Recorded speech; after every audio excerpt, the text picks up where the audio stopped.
2019, 2020 యొక్క పాలసీ, ఇసుక పాలసీ ఏదైతే ఉందో, కనీసం దీని మూలంగా ప్రజలకి మేలు జరుగుతుందా, రాష్ట్రానికి మేలు జరుగుతుందా, లేకపోతే భవన నిర్మాణ కార్మికులకి మేలు జరుగుతుందా, నష్టం జరుగుతున్నా కూడా పట్టించుకోకుండా వాళ్ళు ఈ ఇసుక విధానాన్ని తీసుకొచ్చిన విషయం మనందరికీ కూడా తెలిసిందే.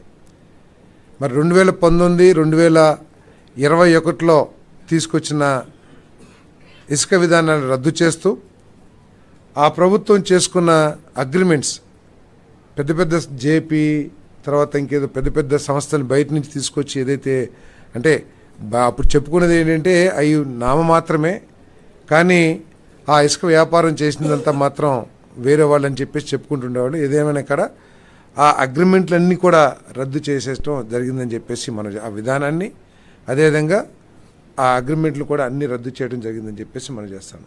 ఎంత ఘోరం అంటే వాళ్ళు బకాయిలు పడ్డా కూడా రాష్ట్ర ప్రభుత్వానికి చెల్లించాల్సిన అమౌంట్, పెద్ద అమౌంట్లు కోట్లాది రూపాయలు ఉన్నా కూడా ఎన్ఓసీలు జారీ చేసి వారికి ఎటువంటి బాధ్యత ఇబ్బందులు లేకోకుండా సర్టిఫికేట్ జారీ చేసిన విషయాన్ని కూడా దృష్టికి తీసుకొస్తారు.